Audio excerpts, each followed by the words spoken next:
Good afternoon, ladies and gentlemen. This is a transcatheter mitral intervention session, and we have five interesting and excellent lecture and a promising lecturer. So let me start this session with the first topic, feasibility and clinical outcomes after TMVR, mitral valve valve and mitral valve ring by Dr. Byung-Hee Hwang. Could you start it? Are you ready?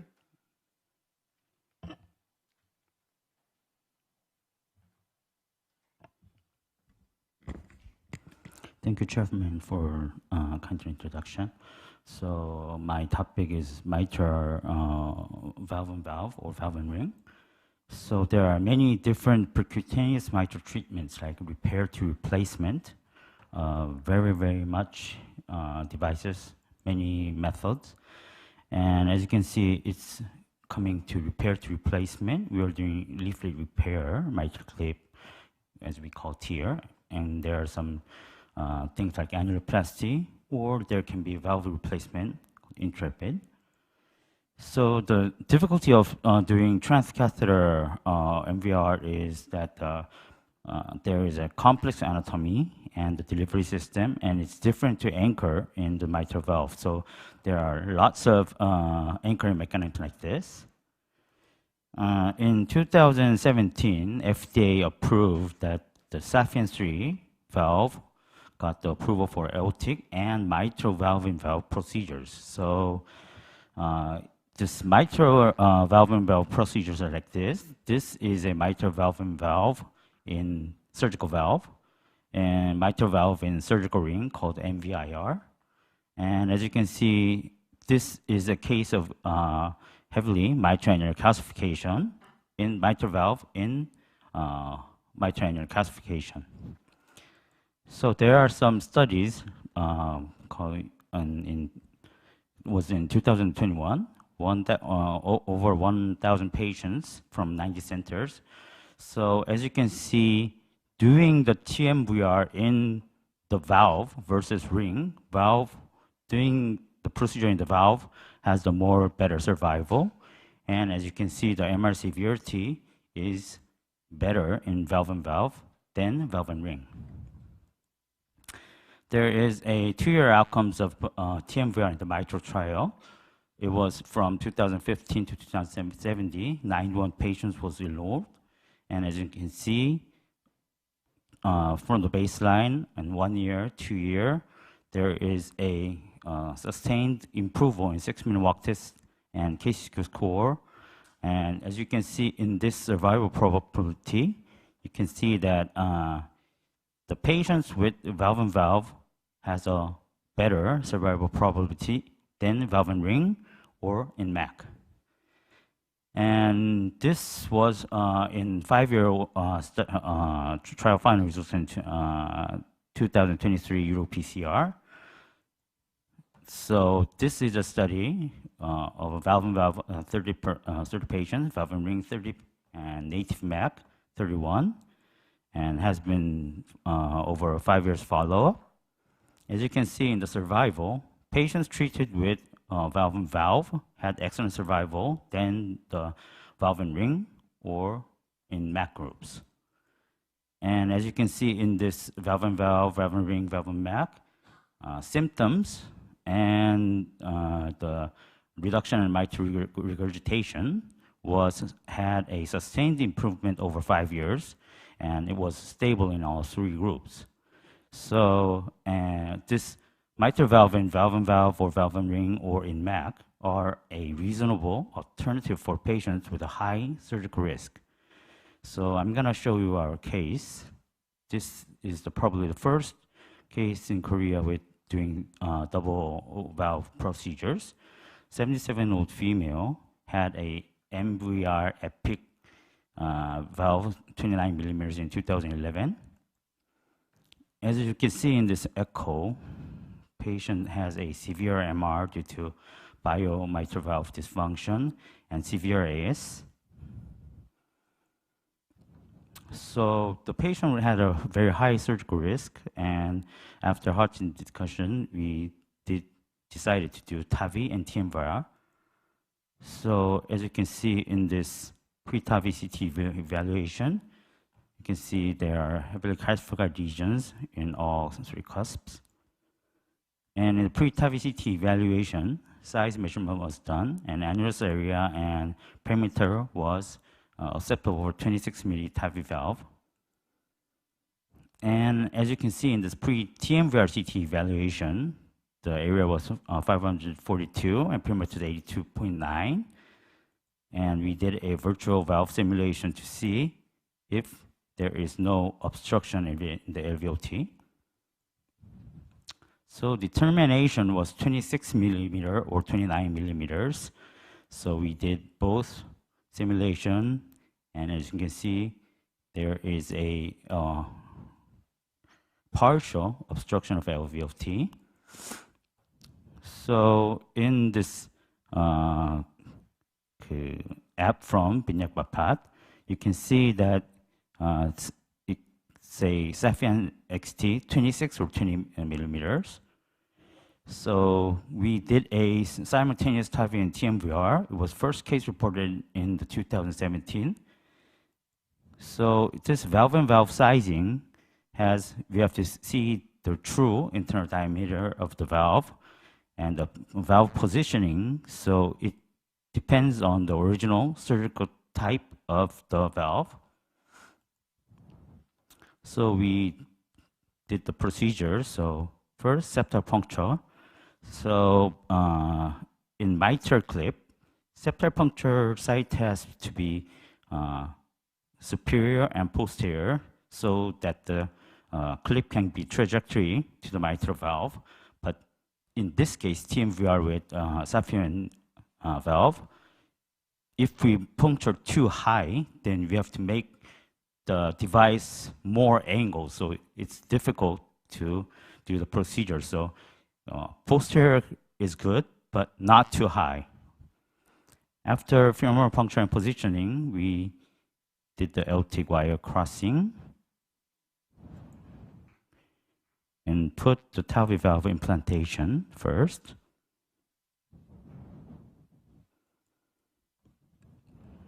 As you can see, TAVI was done with no complications, and did the wire to mitral wire crossing.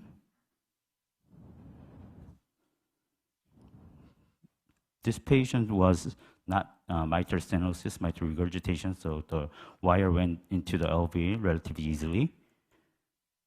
And after putting the TMVR sheath insertion, and we have to make the septum balloon the septum to make it large, to go the TMVR sheath insertion into the septum. Then we did a pacing test, every wire pacing, before we put in the valve in the mitral valve. And after second ballooning, we put the TMVR valve insertion. So as you can see, the device goes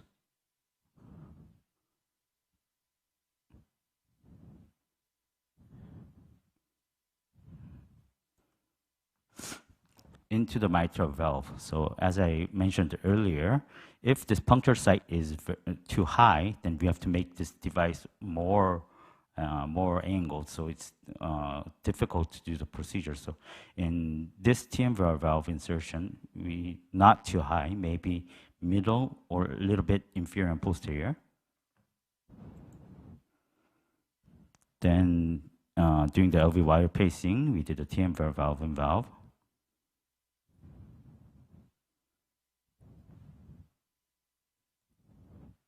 So we checked the post real-time TEE and showed minimal PVL and very good results, the final results. Post echo showed AV Max 4.0 to 2.3, and the MR severity was initially severe, but as you can see, it has changed to trivial. So this is my take-home messages. So valve and valve in initial surgical valve or ring or INMAC are a reasonable alternative for patients with a high surgical risk and can be done safely with experienced L-time mitral interventionist. And in double valve intervention like this, maybe L2 valve first is usually recommended. Thank you for your attention. Thank you for excellent lecture and excellent cases. It was very impressed. And let's move to next topic. Is planning and procedural tips and tricks for transcatheter mitral valve. Dr. Paolo Talta from Edwards Lifesciences. He's doctor and practitioner for this procedure. Dr. Paolo. Yes. Are you ready? Good afternoon. Can you see me? Can you hear me? Yeah, we can see, and then we can hear. Could you start it? Thank you very much for the introduction. I'm going to share the slides really quick. Give me 1 second.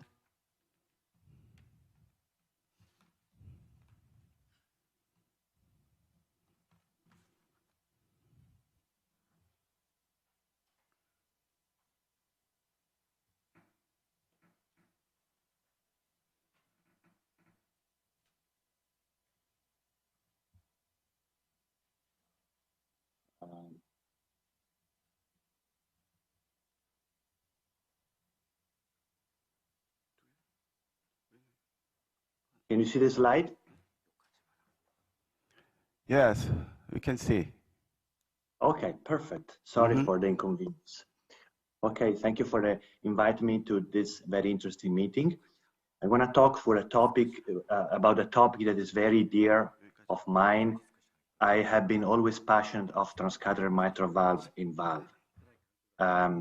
So disclosure, I am right now a full-time Edwards Lifesciences employee, which, by the way, I don't consider a conflict because it's thanks of working in Edwards Lifesciences that I had the opportunity to proctor hundreds, I would say probably 300 mitral valve procedure, and I'm happy to share with you today all the learnings that I had through this past 8 years. So first one slide about outcome. So this is state of the art. Basically in the US, more than 5,000 mitral valve procedures have been performed and data are collected in the TVT registry. This slide shows that before the FDA approval in 2017 and after until 2020, this data show that over time transfemoral approach has become the predominant access route. Now more than 95% procedures are performed transeptal. Outcomes have improved dramatically since the procedure became on label following the FDA approval. Mortality was cut in half, drop to 3-4% 30-day mortality. So what is the secret sauce for such good outcomes? First of all, the use of transfemoral more than transapical and the possibility to support procedure through training and proctoring. And so we got better in doing the procedure, but also we got better in screening and planning the procedure. And in my opinion, the use of valve-in-valve app and CT imaging have been the most impactful tools. It's very important to know the valve you are dealing with. And definitely the valve-in-valve app, it's definitely a great help here. These images are available in the valve-in-valve app, which is a very helpful tool. Obtaining correct information on the brand, the model, and the size of the surgical prosthesis is crucial for appropriate SAPIEN 3 sizing, positioning strategy, and also to assess the risk of LVD obstruction. Positioning, for instance, we need to know the fluoroscopic appearance of each valve, so we know exactly where do we want to position the SAPIEN 3 valve. As far as sizing, if you know the model and the size of the prosthesis, then you can also derive what is the actual internal diameter, called the true ID. And this information, once again, is available in the Valve-in-Valve app. I'm talking about the Valve-in-Valve app for sizing because CT sizing is very helpful, but cannot be used as the only tool for sizing, because sometimes CT sizing is not that reliable. So, and here's why. You may have a motion artifact, an example on the left, or misregistration artifact, or you may have blooming artifact, and the measurements error, it could be up to 2 millimeters, which is the difference between one size and the next one. Also, there are some prostheses like the St. Jude Epic or the Medtronic Mosaic where it's very difficult to understand how to measure the internal diameter. And the third aspect is how the different valves have a different impact in terms of LVT obstruction. Porcine valves have very short cusps. And so even when you stand to open the cusps, you don't have a complete occlusion of the space between the surgical posts, while pericardial valves have very long cusps. And so they have a higher risk of LVT obstruction. Of course, the way we assess what is the risk of LVT obstruction is not just knowing what valve it is. We need to look at the images. And while CT is the main tool, we can also use sometimes echo by measuring the distance between the post and the septum. And if you have a 3 chambers view, whether a transthoracic or transesophageal echo, you can measure the distance. So you can see clearly if there's space for the outflow and if there's risk or not. But definitely, CT assessment is the most important. And the one parameter that is absolutely important is the knee LVT area, which needs to be greater than 200 square millimeters. And we have to use a CT, a good quality CT, to do that. Another thing that we can derive from CT imaging is the information about the transeptal access, not only if transeptal is feasible, but also planning of the proper location of the transeptal puncture. I mean, the previous speaker talked about the importance of avoiding a very superior puncture, and it's very helpful that you can plan this by CT. And by CT, in this specific case, we knew that we wanted to have an inferior and posterior puncture, and you can see the picture on the right, which is the same patient. You can see the indentation in the septostomy balloon, which is at the tip of the yellow arrow at the inferior edge of the mitral prosthesis. A fluoro view in straight AP can tell you if your septal puncture is too high or too low. Even just, not even looking at the echo, but just fluoro is telling you a lot. And this is the pictures from the same patient. You can see how with the proper septal puncture, then you have a very nice trajectory of the wire, a very coaxial positioning of the SAPIEN 3, and you're going to have a very good outcome of the implant. You want to have a smooth trajectory of the wire, and you want to have a pre-shaped looping wire into the LV apex. We like to use pre-shaped wire because they are safer and you have less risk of LV perforation. It's very important to make sure that the pre-shaped loop is facing down, because that's what is going to give you a smoother trajectory and easier tracking of the delivery system across the septum and the mitral valve prosthesis. Then, of course, during the procedure, we guide the septal puncture using echo. And the first views that we use are bicaval, and we usually go inferior, and then we look at short axis, and we want to be usually posterior, away from the aortic valve. And so inferior and posterior puncture, in the vast majority of the cases, is the appropriate location. Then we double check using a third echo view, which is called 4 chambers in 0 degrees, and we measure the puncture height. And the imaging number is between 2.5 and 4 centimeters above the ring of the mitral valve prosthesis. This is the distance where it's easier to perform the procedure, between 2.5 and 4 centimeters. Then once you have done the septal puncture and you deploy the stiff wire, pre-shaped stiff wire in the LV apex, then at this point you can do the balloon septostomy. And we have to use a non-compliant balloon. The size is usually between 12 and 14 millimeters. And I would like to share with you what I learned regarding the septostomy. 4 tips, I would say. I like a long inflation for 30 seconds. I like to double check with an deflator that the pressure is at least 4 atmosphere. You want to get rid of any waste looking at fluoro. Sometimes I like doing 2 inflations and doing a balloon run through the septum to make sure that you have a good trackability of the device.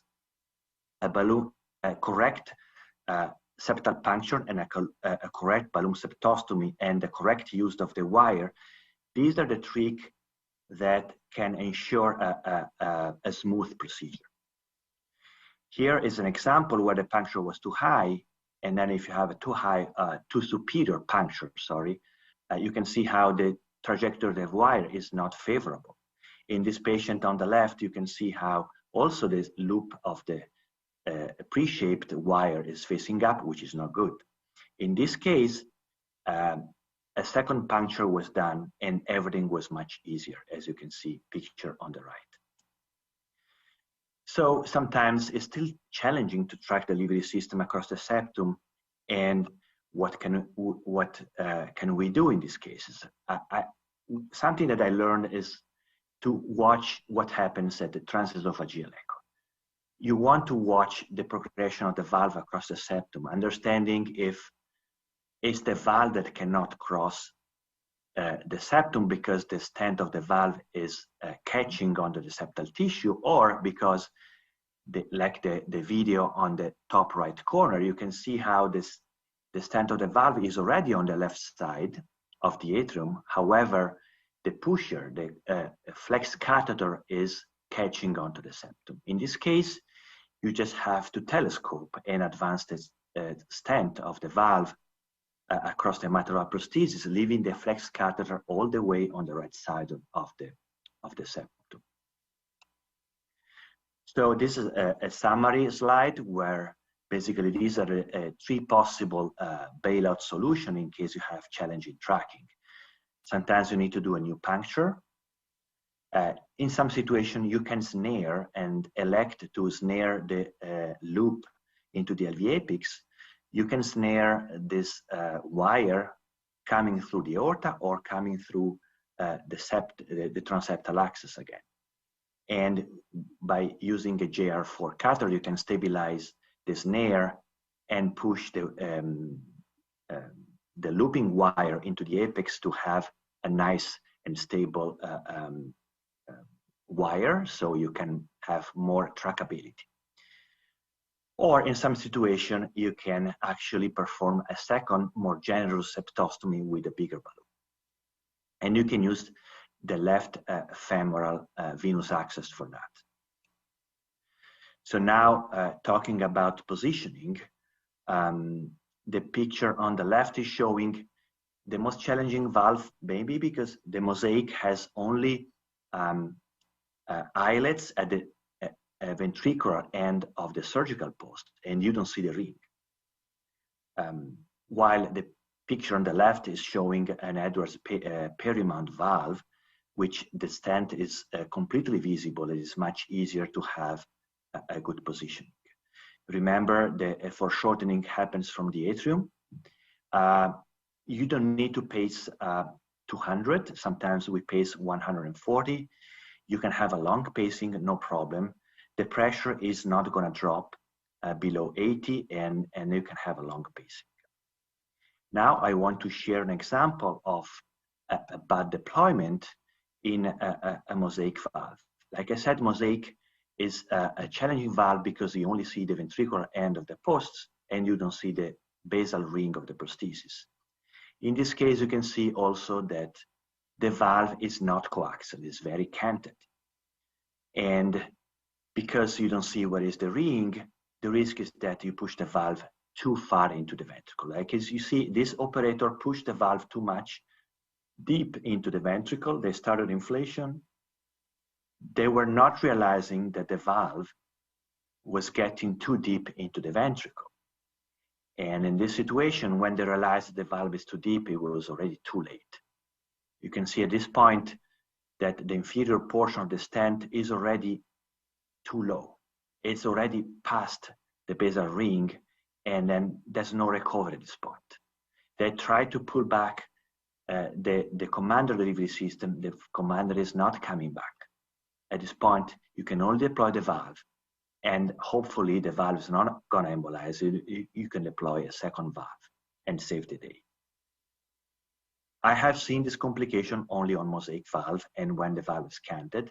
So my recommendation is that for Mosaic valve, don't go too deep and take your time and make sure you have a more coaxial positioning. And I thank you very much for your attention. For your excellent lecture, very summarized about the mitral and valve planning and tips and tricks. Thank you.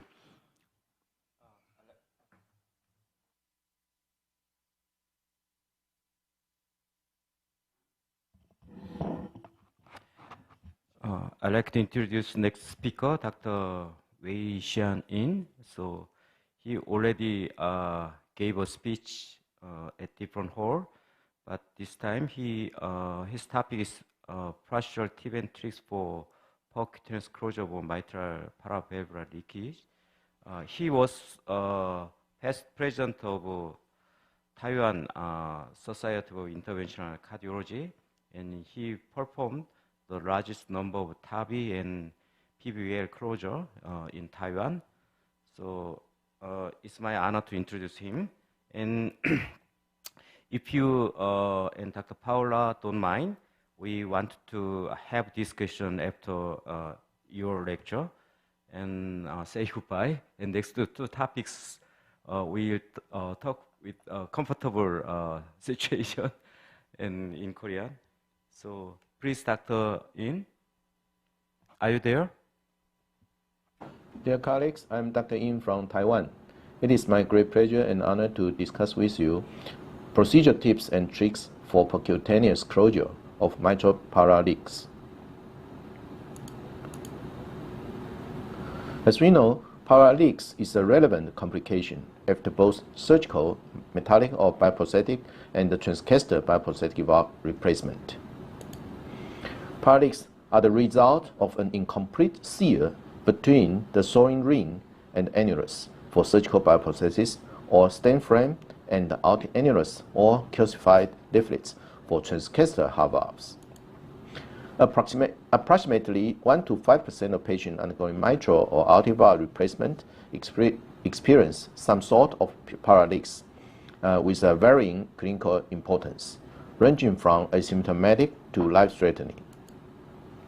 Repeated surgery has usually been considered the first choice to solve this problem, but it carries a high operative risk with mortality rates of up to 16% and an increased risk for re-leaks compared to the initial surgery or procedure.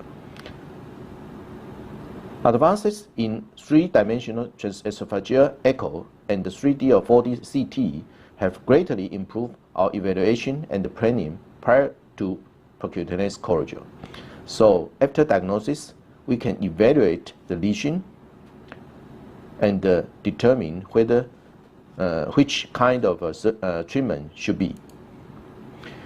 3DT is useful in quantification of the shape, size, and the severity of the defect.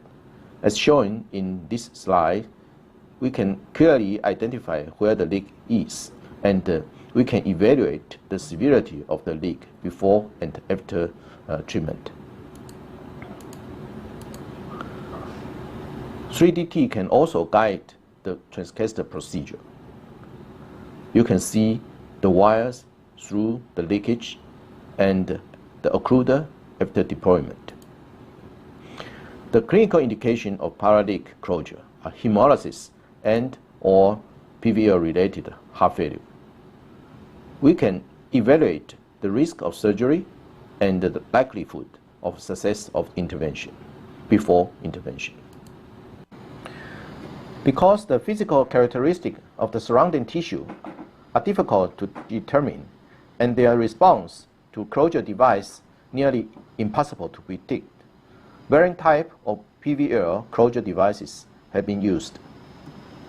Some of them perform very well, for instance, the VP3 and the PLD devices, but they are not widely available for use. In Taiwan, the most commonly used device is the VP2 and the ADO2. To our experience, the shape and track of each PVL also varies. The shape of the PVL are usually oval and crescent in appearance. In addition, their track are rarely parallel and often run perpendicular with a serpentinous course. In our center, we divide the PVL into 4 categories. Type 0 means isolated or separated oval-shaped PVL, which can be fixed with one occluder. Type 1 means long slit-like defect, which may need one or more small occluders. Balloon-assisted catheter crossing may be needed. Type 2 means a larger crack, irregular shaped defect, which may need one or more different sized occluders. Type 3 means big crack, large defect, which may need more than one occluders in a row. For type 1 and to type 3 defect, the concept of multiple smaller devices rather than one or two larger devices have been suggested to have better sealing within the PVL and less interference with other cardiac structures or outstretching the surrounding tissues. The location and the numbers of the defects may determine the approach. Much of the approach to percutaneous PVL closure depends on the locations and numbers of the defect and the vascular access difficulties of the patient. Percutaneous approaches to mitral valve PVL closure can be summarized in this figure.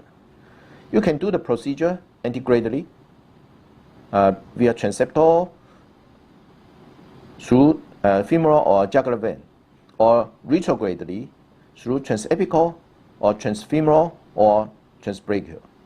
Or you can do bilateral approach from transfemoral plus transeptal. For mitral PVLs, there is a rule of thumb. Usually, we divide the location into 3 areas. If the area is anterior located between 1 and 11 o'clock direction, transfemoral retrograde approach may be better. For lateral located defects from 7 to 11 o'clock direction, transeptal, antegrade, or transfemoral retrograde approach will be work. However, for medially located septal defects from 1 to 7 o'clock direction, transapical retrograde approach would be better. For example, in this patient with septal and the posterior located leaks, angulation of the catheter and the delivery sheaths to reach and cross the defects from transeptal approach can be significant. A better solution will be transapical. On the contrary, a 7 to 11 o'clock defect is suitable for transeptal or retrograde approach. I show you a case with type 0 isolated, separated defects on either side of the mitral leaflet. We approach one of them first and deploy the occluder successfully. Then we switch to the other defect and deploy another occluder successfully. Finally, the two occluder can seal the PVR very well. This is another patient with a slit-like type 1 PVR at 3 o'clock duration. We use two occluders to seal the PVR. However, as you can see, even with the predilatation, balloon anchoring, the catheter is difficult to cross the PVR. Finally, we use balloon tracking technique to advance the delivery catheter into the LV. Then, two occluders were deployed simultaneously to seal the PVR. This is another case with retrograde approach. This is a relatively large crack at septal position. The size is 6/3. So we use a retrograde approach. Initially, the catheter cannot cross the defect. So we use a body wire technique and the child-in-mother catheter. Finally, the catheter can cross the lesion and the occluder can be deployed. After deployment of the occluder, as you can see, the valve becomes stabilized. This is another patient with a large defect on septal location. So we use a transapical approach. Two large BP2 plug were deployed simultaneously to seal the defect. However, doing transcatheter closure of PVR is not without difficulty. Sometimes we will encounter some challenges. The challenges for PVR closure is residual leak and the hemolysis, which may persist even if the PVR is reduced. Some of them may need reoperation, reintervention, or significant residual shunt or hemolysis. Common reasons of PVR closure failure are poor imaging and unsuitable anatomy, such as a big or irregular shaped, crescent shaped, or multiple leaks and severe leaks with severe calcification, and inadequate device configuration. Some patients may experience a device interference with prosthetic the leaflets. This may cause some problem, and the procedure may be given up. And in some patients already deployed the occluder may have migration and erode the leaflets, which result in severe complications needing surgery. However, this is not a real difficult procedure. If you can get familiar with the device and the procedure, in doing maybe 5 or 10 cases, you can become proficient in treat this kind of patient. So, in summary, paravalvular leaks are unfortunately but luckily relatively uncommon complications of prosthetic valve replacement that, especially when moderate or severe, have important clinical consequences. Addressing PVR requires a multidisciplinary team to properly diagnose this process and choose the corrective option most likely to result in success. With various technical improvements, particularly the introduction of specifically designed devices as well as improved imaging tools such as 3DT facilitate the procedure, transcatheter PVR closure is now a suitable alternative to reduce surgery in patients at high surgical risk with appropriate defect geometries. I thank you for your attention. Thank you, Dr. Yin. We listened to 3 excellent lectures, and it's now open to discussion. So we have 6 panels. Dr. Do-yeon Kim and Hong Seok-bom are cardiac surgeons, and then Kim Eun-kyung is cardiac echo specialist, Son Bong-yeon and Byung Yoo-hwan Please feel free to raise question and comment. So I'd like to ask you, Dr. Paolo.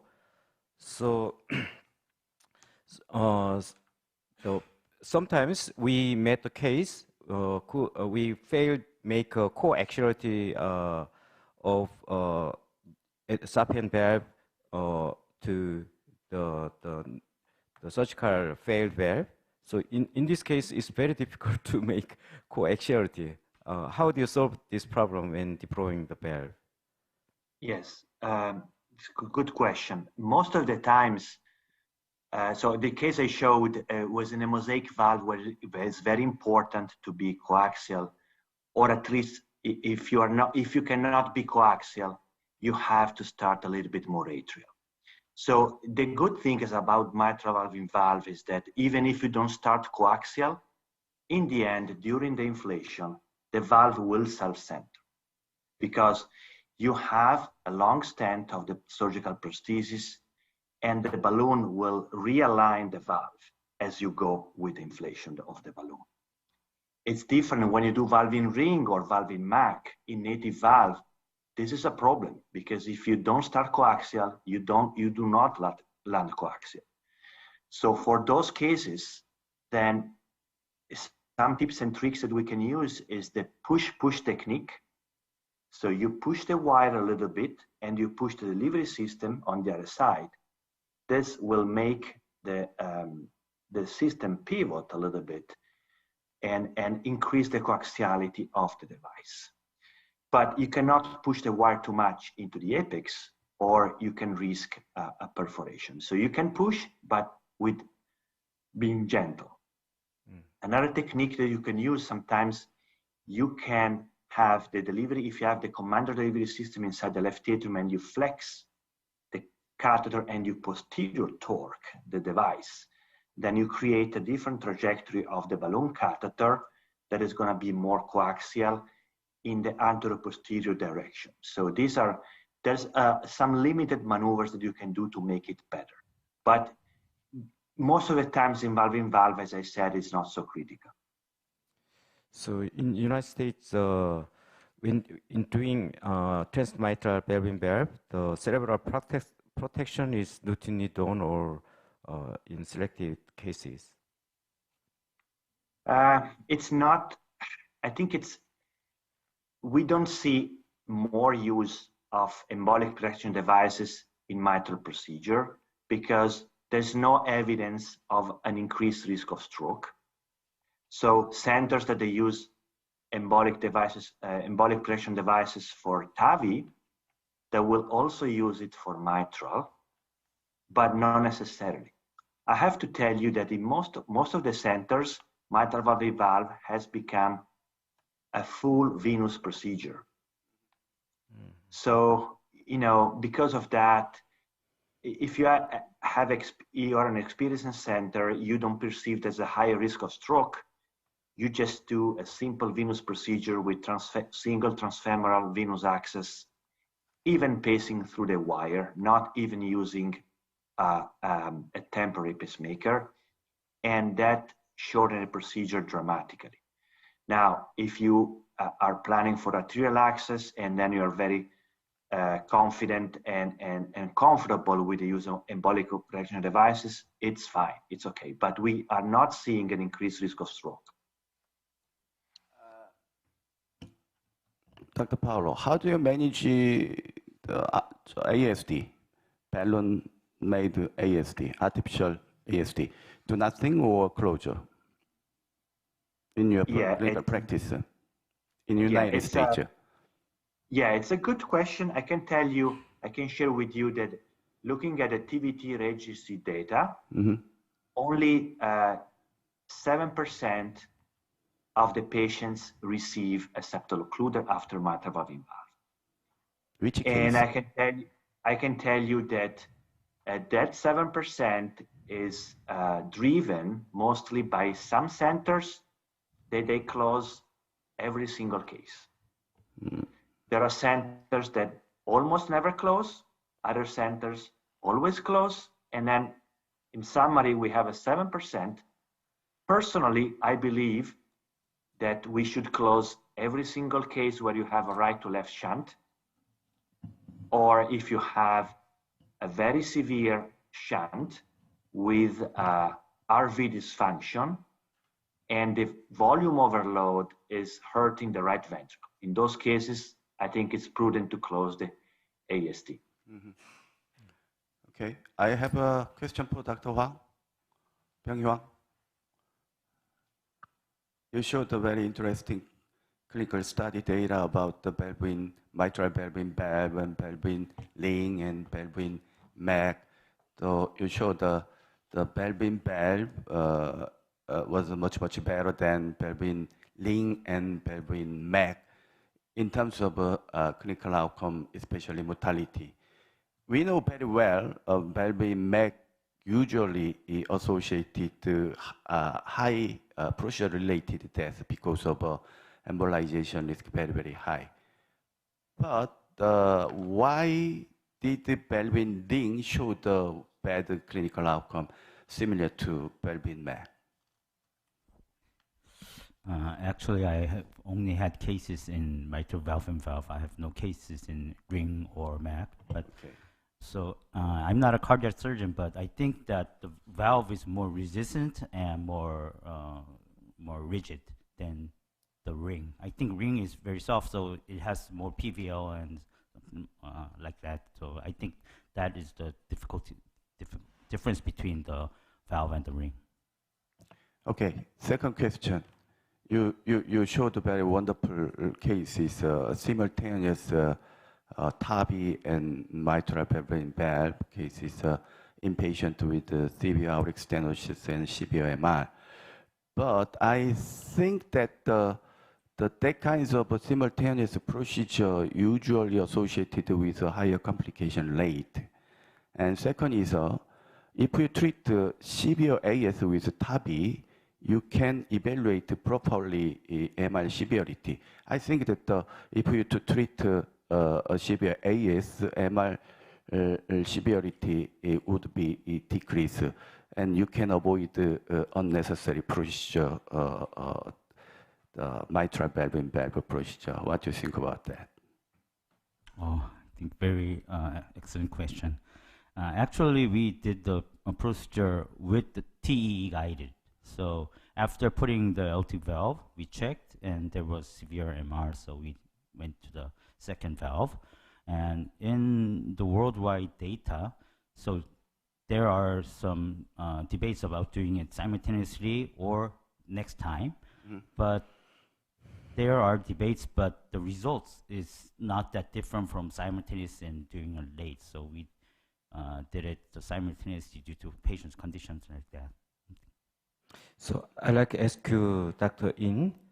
So in cases applying the occluder of the mitral PVL, so did you experience further tearing of surrounding tissue and require more the plugging? Yes, we do. In the very beginning of our attempts, we use such as the septal defect occluder, I mean the muscular VSD occluder, which has a very strong radial force. So in that case, after we deploy successfully, but 1 or 2 weeks later, it outstretching the surrounding tissue and make a new relief. So we have to fix it up the second time. Mm-hmm. So afterward, in Taiwan nowadays, we just use ADO2 for the smaller leaks, and the VP2, which have a very fine mesh and soft, and can conform to the defect to see the large defect. So that's the current practice of our center. So in your slide, you showed the beautiful the simultaneous application of 2 occluder in large PVL, but you did not show the sequential application of the occluder. So in cases of sequential application of 1 occluder and and then next occluder. Any partial tips? We don't like that at all Ah, because the second delivery system may interfere or interact with the first occluder, which may have some dislodgement or migration of the first one. So we usually do simultaneous deployment. And that's easy because if you can push one caster delivery system across the lesion, you can push two extra support wire and then two delivery caster. Then you can deliver the two occluder simultaneously. And as we shown in the type 1 PBL case, we use one large ball delivery system to deploy two small ADO2 occluder. It can be done easily too. So I strongly suggest that if you want to do more than one occluder, you do it simultaneous. That would be better. Yeah. Dr. Okay. Yeah. I'm ask. Ju Young-an from Samsung Medical Center, Seoul, Korea. I have one question to Dr. Ng. One of the difficulty during closure of PVL is determination of proper size of.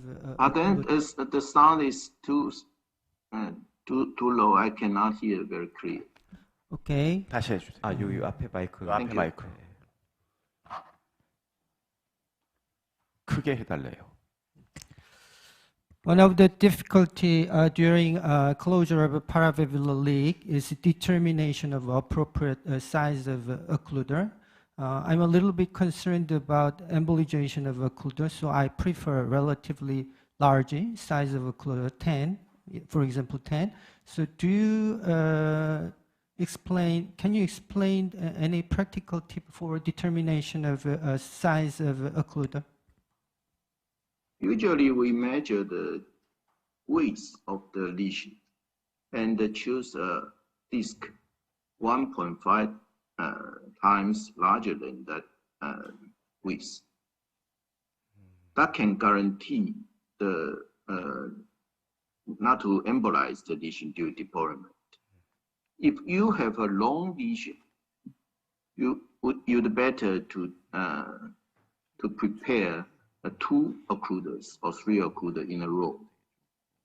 As I said, two or three smaller occluder would be better than one large one.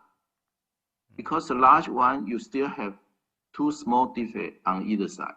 So that may not be fill the gap securely and thoroughly. So I strongly recommend, if you want to do a long lesion or big gap, you just use two occluder instead of one. Yeah, in the panels there are cardiac surgeons. Dr. Do-yeon Kim, did you experience the fixing the mitral PVL by surgically? And in surgical case, did you feel? Did you touch the tissue of the PVL? And then, so as a surgeon, do you have any opinion or positions in transcatheter mitral PVL closure? I haven't no much experience of the PVL closure. So, do you have any another? Yeah. If the PBL is caused by annular disruption or the broken up the prosthetic replicate, it cannot be treated by the simple method. It should be treated by the redo mitral valve replacement. But in case of the small the PVL comes from the local dehiscence from the broken suture material, it can be treated by the simple suture method. Doctor, you come here.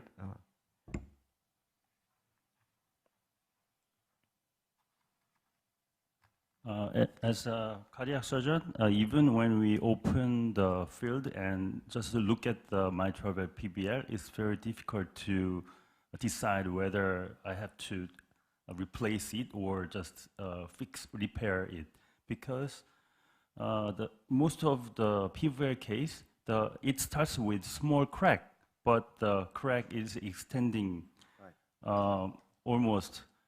In some patients, even half of the annulus is involved with a crack. So I prefer to replace it. But I wonder how cardiologists can decide just with the preoperative CT scan or echocardiogram. How can you decide whether? Yeah, it depends on the stability of the prosthesis. Actually, if the valve is already dehiscent and rocked in motion, then a surgery is to be done. But if it is not, still not that much rocking in motion, then we can try maybe 2 occluders using the disc to fix the surrounding tissue. So hoping rocking that motion they is can the stabilize most important the movement. key. Rocking motion is the most important key for your Yes. decision. Yes, yes. In Korea, we, as far as I know, only vascular plug 2 is available in Korea. Its shape is round and it has Not compatible. radial force, so it can make the crack wider after the procedure. I'm always worried about that. The radial force of VP2 is not so large, so it's okay. It's a very soft mesh, so you can use that in large crack, no problem. Yeah, in Korea, the PBL closure occluder used in Taiwan are not available in Korea. That's the Korean situation. So we cannot fix PBL easily as Dr. In performed. So anyway, there were a lot of the active and lively discussion, and we thank for 3 excellent lecture speakers, and we have to close this part 1 of this session. So thank you, Dr. In and Dr. Paula. Thank you. Thank you. Hello. Bye. Good to see you again. Bye. Good to see you again. See you again. See you again. 줌 이걸 꺼주세요. Dr. Zhang, see you again. 네, 그 나머지 2 강의는 좀 편한 분위기에서 즐겁게 하기 위해서 좀 제가 외국 연자들하고는 이렇게 디스커션 끝내고요. 나머지 2 강의 이제 듣는 걸로 듣고 이제 디스커션 하겠습니다. 첫 번째 강의는 이제 삼성병원 한주영 교수님이시고요. 지금 티어를 엄청 많이 하고 있는 걸로 알고 있습니다. 혹시 인디케이션과 프로시저럴 스텝에 대해서 좋은 강의 부탁드릴게요. 네, 소개 감사합니다. 그 오전 세션에 이제 펑셔널 MR에 대해서 했기 때문에 저는 DMR, 디제너레티브 MR에 초점을 맞춰보겠습니다. 제 디스클로저고요. 선생님께서 너무나 잘 아시는 것처럼 MR은 이제 프라이머리, 세컨더리 혹은 디제너레티브 펑셔널 나눌 수 있습니다. 프라이머리는 스트럭처럴 앱노멜러티에서 시작되는 거고요.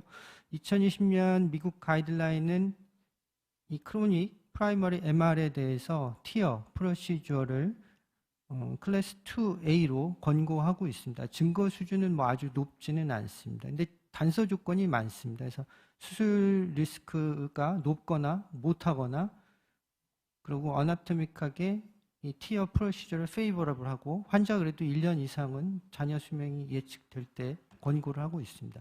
2017년 가이드라인하고 비교를 해보면 터미놀로지가 바뀌었습니다. 2017년에는 TMVR이라는 표현을 했는데 마이트럴 밸브에 대한 인터벤션이 많이 나오다 보니까 아직까지 이제 다른 건 증거가 없기 때문에 이제 티어라고 콕 집어서 얘기를 하고 있고요. 2B에서 2A로 격상이 됐고요. 프로히비티브 서지컬 리스크만을 언급을 했었는데 2020년에서는 이제 하이까지 좀 인디케이션이 좀 넓어졌습니다. 유럽 가이드라인도 대동소이합니다만 다만 이제 클래스 2A가 아니라 클래스 2B로 권고를 하고 있습니다. 그래서 권고 수준이 좀 낮습니다. 그럼 이제 우리 티어를 결정을 할 때 결국 리스크를 따져봐야 되는데 하이 리스크 어떻게 결정을 하느냐? very high 혹은 이제 prohibitive surgical risk는 뭐 STS 리플레이스먼트 캘큘레이터로 8%, 리페어일 경우는 6% 이상을 잡고요. 그러나 최근에는 이제 frailty, 뭐 환자가 이제 얼마만큼 이제 허약한가를 보고 major organ system compromise를 보고 이게 뭐 2개냐, 3개냐, 그다음에 이제 procedure specific impediment, 그러니까 어떤 수술이나 이런 수술을 시행을 할 때 뭐 아우터의 칼시피케이션이 심하다, 체스트에 말포메이션이 있다, 이런 조건들을 다 고려를 해서 결정을 할 것을 권고를 하고 있습니다. 그다음에 또 티어가 이제 아나토믹 혹은 이제 환자 조건을 봐야 되는데요. 환자가 뭐 오래 못 산다거나 마이트럴 리거지턴이 심하지 않다, 이건 뭐 너무나 상식적으로 할 필요가 없을 거고요. 그다음에 이제 티어를 한 다음에 MS가 더 심해질 건지 여러 개가 있습니다만 현실적으로 이제 마이트럴 밸브 에어리어가 크냐 작냐 요거를 좀 따져봐야 될 것 같고요. 그다음에 하고 났는데도 MR 리덕션이 불충분할 거다, 뭐 퍼포레이션이 있다든지 액티브 엔도카다이티스가 있다든지 뭐 이런 것들이 있을 때는 이제 적절하지 않다라고 권고를 하고 있습니다. 이제 이 디바이스를 좀 살펴보게 되면 크게 두 부분으로 나누어져 있습니다. 뭐 우리나라 전 세계적으로는 이제 에보트의 마이트라 클립, 에드워드의 파스칼 시스템 두 개가 이제 FDA 공인을 받았습니다만 우리나라에서는 아직까지 이제 마이트라 클립만 이제 어베일러블 하고요. 이 마이트라 클립은 스티어블 가이드 카세터 그리고 클립 딜리버리 시스템 이렇게 두 부분으로 나뉘어져 있습니다. 그래서 먼저 이 쉬스가 들어가고 나면 여기 이제 클립 딜리버리 시스템만 따로 보여드린 건데요. 여기 이제 이 쉬스 안으로 이제 들어가게 됩니다. 기구가 좀 길고 무겁기 때문에 이제 이런 스테빌라이저가 따로 있어서 이걸 지탱을 하게 됩니다. 노브가 이제 이 조절하는 너브가 3개가 있는데요. 이 스티어블 쉬스를 조절하는 너브가 하나, 플러스 마이너스가 있고, 플러스는 이쪽으로, 마이너스 이제 펴지게 되고요. 그 다음에 이 클립 딜리버리 시스템을 조절하는 너브가 2개가 있습니다. AP하고 메디알 라테랄 너브인데 이 메디알 라테랄 너브를 가장 많이 사용을 합니다. 그다음에 이 DC 핸들을 360도 이렇게 돌릴 수 있게 되어 있고요. 이 클립만 따로 떼서 본 건데 클립 암하고 그리퍼 요 사이에 이제 리플렛이 물리게 되는 거고요. 이제 디태치를 하게 되면 이런 모양으로 마이트럴 밸브에 남게 됩니다. 현재 사용하는 마이트럴 클립은 이제 제너레이션 4, 젠 4라고도 하는데요. 뭐 처음 거보다는 많이 이제 발전이 됐습니다. 특히 이제 4가지 사이즈가 어베일러블한데 NT, NTW, XT, XTW. 그래서 X가 붙은 건 길이가 더 길어져서 N은 9mm인데 비해서 X는 12mm이고요. W 이제 와이드 해서 50%가 더 넓습니다. 폭이. 그래서 4mm에서 6mm로 확장되어 있습니다. 이제 4가지 이제 사이즈의 를 가지고 적절한 디바이스를 결정하게 됩니다. 실제 이제 프로시저 하는 거는 케이스를 한번 보시면서 생각을 해보면 될 것 같습니다. 80세 여자였고요. 149에 51.2kg, 뭐 몸집이 좀 작으셨고요. 원래 이제 포스티어 마이트럴 밸브 리플렛이 프롤랩스로 모델이 대말 그래서 메디컬 트리트먼트 하고 있었는데 이제 그래도 잘 지내시다가 이제 2021년부터는 하트 페일러로 리커런트하게 입원을 하셨습니다. 리날 펑션이 안 좋으셨고요. 뭐 노악을 포함한 메디컬 트리트먼트를 받고 계셨습니다. 시리얼 체스트 엑스레이를 보시면 2014년부터 점점 이제 하트가 커지고 뭐 이제 달려 있는 걸로 봐서 결국 이제 입원을 하신 것을 알 수가 있고요. AFib이셨고 TTE를 하면 뭐 제가 사실 에코를 잘 못 봅니다만 그래도 뭐 문외한이 보기에도 포스티어 리플렛이 플레이하고 뭐 제법 MRZ가 많이 관찰되는 것을 알 수가 있습니다. 서지컬 리스크는 비교적 높은 편이었고요. 이렇게 뭐 진단은 하는 데 있어서는 이제 TE가 또 필수적이죠. 우리 뭐 김경 선생님 계시니까 제가 공잡해서 문자 쓰는 거하고 비슷하긴 합니다만 어찌됐든 뭐 역시 TE에서는 더더욱 이제 좋은 영상을 제공을 합니다. 그래서 포스트 리플렛, 플레이하고 뭐 제트 플로우는 이센트릭하게 시비어 MR이다. 그래서 시베리티라는 에 대해서 평가를 할 수가 있고요. 그다음에 이제 또 TE로 로케이션을 정확히 파악을 할 수 있는데 센트럴 포션에서 주로 셉니다만 약간 메디알 부분까지 우리 이제 A3, P3라고 하는데 그래서 그 중간 부분까지 비교적 이제 제트 플로우가 이거 잘 안 돌아가네요. 제트 플로우가 좀 있는 것을 관찰할 수가 있습니다. 그래서 메인이 P2 그렇지만 P3에서도 좀 관찰이 됩니다. 3D가 또 유용한데요. 역시 포스terior 리플래시 플레이란 것을 알 수가 있고 그 MV 에러를 재는 게 또 도움이 되는데 비교적 크다. 그래서 우리가 프로시저하는데 큰 어려움은 없겠다라는 것을 알 수가 있습니다. 이렇게 이제 진단, 그 다음에 시베리티, 로케이션 파악한 다음에는 피저블 하냐를 봐야 되겠죠. 그래서 프라이머리 디저너티브 MR이다 그러면 제일 중요한 건 결국 플레일 위드스하고 플레일 갭입니다. 그래서 플레일 위드스는 이제 1.74고 플레일 갭은 0.74인데 뭐 이게 그 제너레이션 4가 들어오면서 디바이스 사이즈가 많아졌기 때문에 위드스에 대해서는 비교적 좀 극복이 많이 되는 것 같습니다. 필요한 경우는 뭐 코스트 문제가 있긴 합니다만 2개를 넣을 수도 있고요. 그다음에 포스terior 리플렛이 짧으면 굉장히 시술하기가 어렵습니다. 뭐 잡기가 어려울 테니까요. 그래서 되게 1cm 이상 되면 좀 수월하다라고 되어 있는데 이 환자는 이제 1.28이었습니다. 그래서 요약을 하면 환자는 severe eccentric degenerative MR이 있고요. 그 이유는 이제 posterior mitral valve leaflet 프롤랩스였고 리커런트하게 입원을 했습니다. 하트 페일러가 자꾸 재발을 해서 그다음에 수술 위험은 높은 편이었고 이런 위드스나 갭이나 랭스를 봤을 때는 피저블 한 걸로 알 수가 있습니다. 그래서 플레이 갭이 뭐 1cm 미만이면 저희가 할 수 있다라고 돼 있고 플레이 위드스는 기존에는 15mm 그러니까 1.5cm에서 넘어가면 좀 어렵다 했는데 말씀드린 대로 와이드도 나오고 또 여러 개 할 수 있기 2개 뭐 이렇게 할 수 있기 때문에 위드스는 크게 문제는 안 되는 것 같고요. 그다음에 마이트럴 밸브 에어리어는 비교적 넉넉한 환자였고 로케이션이 이제 3나 1이 되면 상대적으로 어려운데 환자는 이제 비교적 가운데 있는 환자이기 때문에 테크니컬리 이제 아주 어렵지는 않은 환자라는 것을 알 수가 있습니다. 그래서 클리니컬리는 적절하다고 보이고요. 제 개인적으로는 뭐 요 정도 비기너를 이든지 막 벗어났든지 했을 거고 환자의 컴플렉시티도 역시 뭐 비교적 쉬운 경우 아니면 일부 항목에 있어서는 약간 여기 요 사이 언저리 포함이 될 것으로 생각이 됩니다.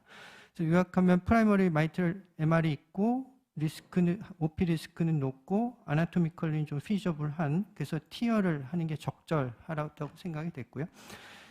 이 티어를 하기로 이제 결정을 하면 가장 어려운 이제 판단은 어떤 디바이스를 어느 부위부터 할 거냐인 것 같습니다. 그래서 가장 뭐 직관적으로는 제트 플로우가 제일 심한데 뭐 환자가 이제 MVA가 크니까 제일 큰 디바이스, 긴 디바이스를 넣고 필요하면 그 옆에 쪽을 잡자 이런 전략을 할 수 있습니다만 가장 많이 새는 데는 잡기가 어려울 경우도 있습니다. 그래서 약간 옆쪽까지 인발부가 돼 있기 때문에 거기를 하나 잡고 사이즈는 뭐 옆으로 가면 약간 이제 넓이를 좁혀야 되는 경우들도 있거든요. 그 다음에 상황을 봐서 XTW나 XT를 그 옆에 가운데 가장 메인 Z에다가 잡자 이런 결정을 할 수도 있고 저희도 이제 처음에는 요 첫 번째 직관적인 안을 했다가 결국은 이제 프로시저를 하면서 이 두 번째 안으로 시술을 진행을 했습니다. 시술을 하면 이제 첫 단계 가장 어려운 혹은 이제 중요한 스텝은 septal 펑처입니다. 그래서 일반적으로는 포스티리어 그리고 미드에서 수피리어를 권고를 합니다. 그 다음에 메디알 사이트면 좀 더 높은 쪽, 라테랄이면 좀 더 낮은 쪽을 권고를 하고 있고요. 특히 프라이머리 MR이라면 4.5에서 5.0 애뉴러스에서 세컨더리 MR은 그거보다 이제 좀 낮은 높이를 펑처를 권고를 하고 있습니다. 아까도 나왔었는데요. 뭐 결국 그 바이케이발 뷰에서 수피리어하고 인피리어를 판단을 하고 그 다음에 쇼덱시에서 엔티리어, 포스티어를 판단을 하고, 그 다음에 이제 4체인버에 비해서 길이를 잽니다. 경우에 따라서 이제 각도를 바꿔서 다시 하기도 하는데 4.1, 4.46이어서 사실 요거보다 조금 더 높으면 좋기는 합니다만, 뭐 환자가 몸이 작거나 하면 아무리 저희가 이거보다 더 높은 펑처 하이트를 원한다 하더라도 이 원하는 펑처 하이트를 얻지 못하는 경우도 있습니다.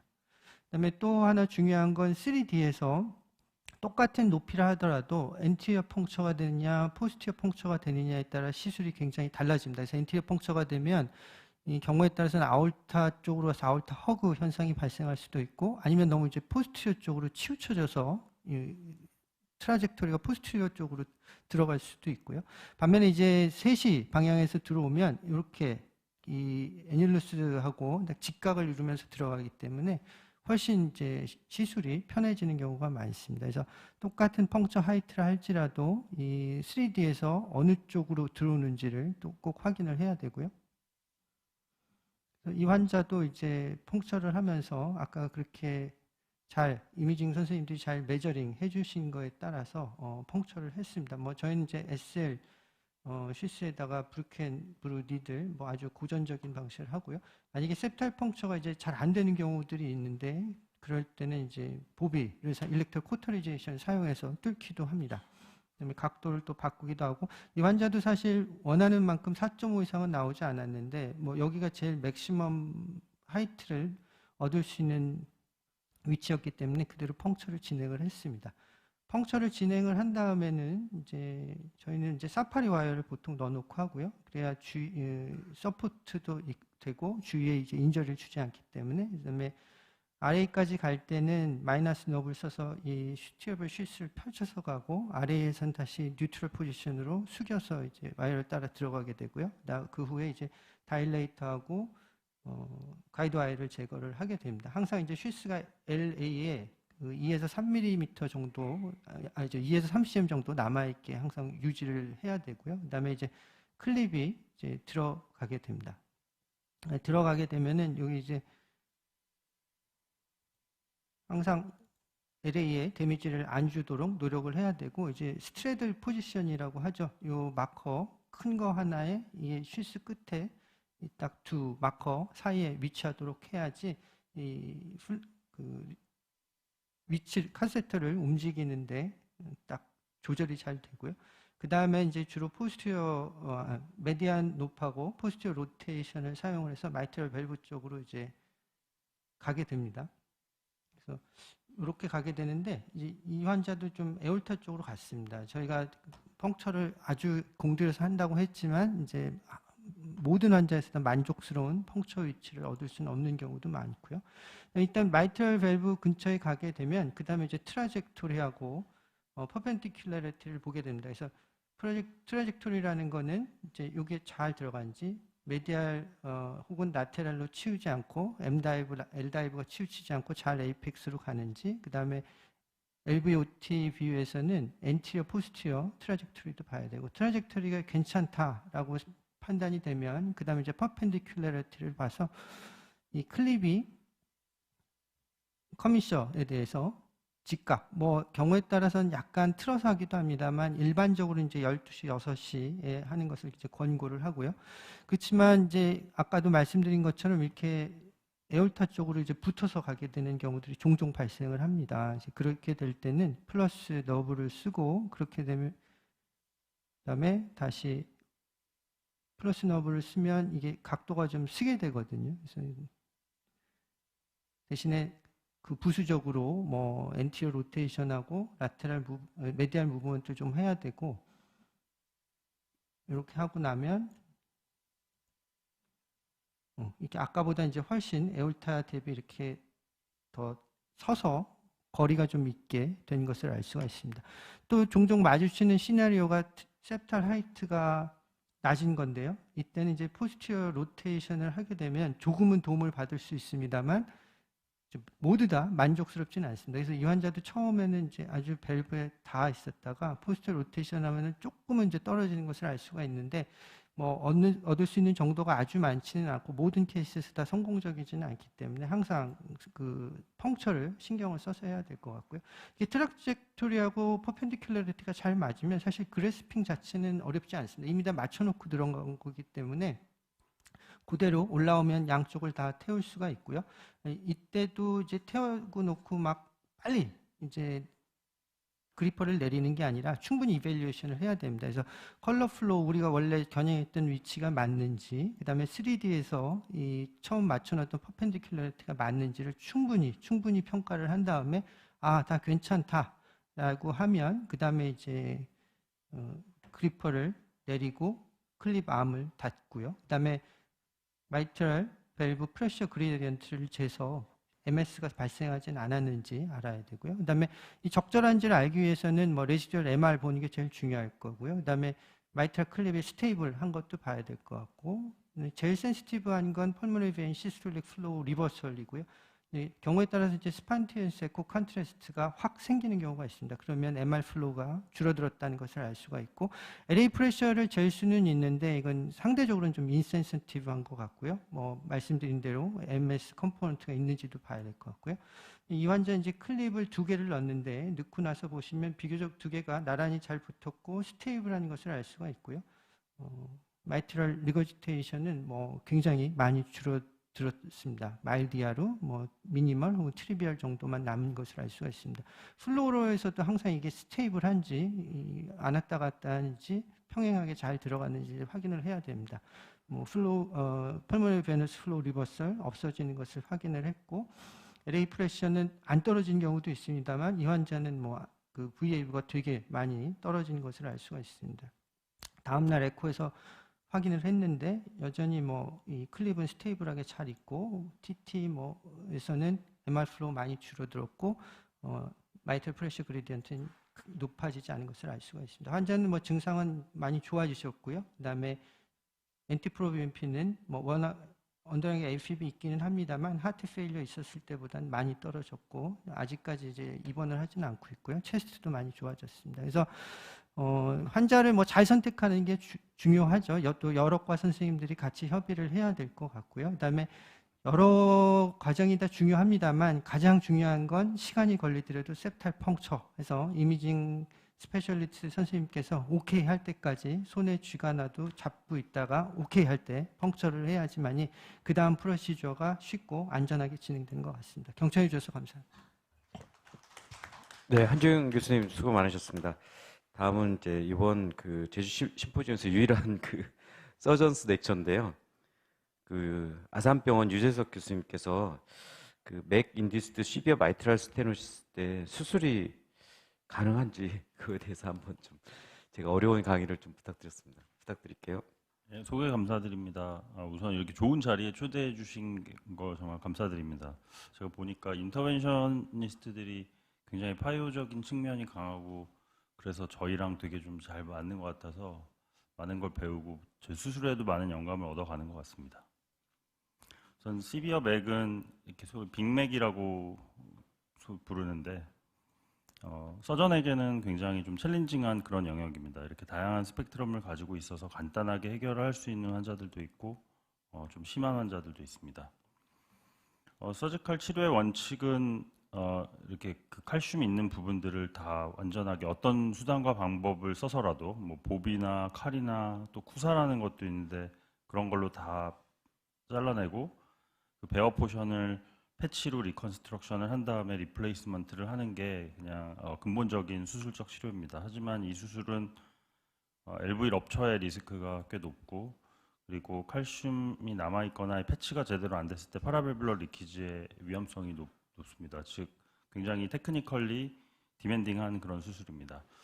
그래서 아마도 이 수술이 어렵다는 생각을 다 가지고 있기 때문에 여러 시도들이 있었던 것 같은데 우선 퍼큐테니어스 TMVR을 하고 있고 그리고 또 하이브리드 개념으로 서지컬하게 LA를 열지만 밸브를 제거하고 수처를 하는 게 아니라 거기에다가 타버 밸브를 집어넣는 이런 하이브리드 방법이 있습니다.